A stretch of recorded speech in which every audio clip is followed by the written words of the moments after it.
Joining me now again from the White House is John Gizzi, chief political columnist and White House correspondent for Newsmax. John, welcome back. Always good to see you. I want to get to the possible confirmation battles ahead, but first, I'd like to get your overall take, that is, on today's economic team announcements. Janet Yellen, as we know, is a familiar name here in Washington.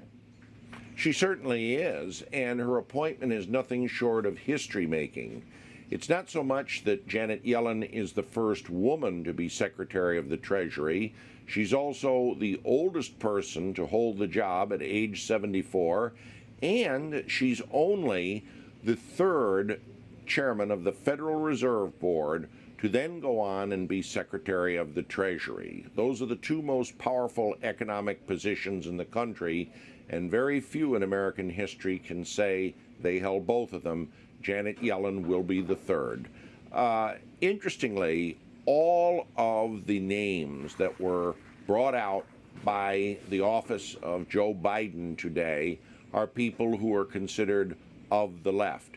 You mentioned Ms. Tanden, the former Clinton and Obama White House staffer. In fact, someone who was a key player in the sculpting of the Affordable Care Act. She will definitely face opposition for that on the Senate floor when her name is formally sent. Cecilia Rouse becomes the head of the Council of Economic Advisors. She's a Princeton dean, and she'll be the first black woman to hold that position. Wally Adamo, who will be Deputy Secretary of the Treasury, also the first black man to hold that job. So there's diversity, but there's also credentials, and one thing is inarguable.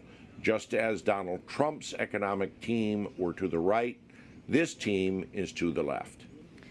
Well, John, in the meantime, Americans are really waiting to see what progress, if any, will be made to provide COVID-19 economic relief. What will you be watching for there?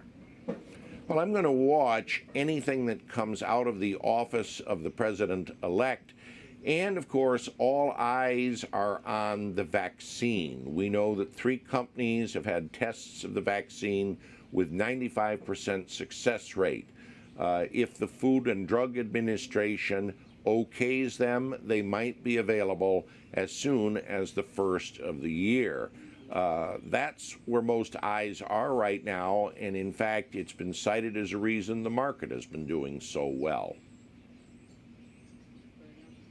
Well, John, always great to get your insight. We always appreciate it. John Gizzi, chief political columnist and White House correspondent for Newsmax. Thanks again, John. Always a pleasure, Tracy.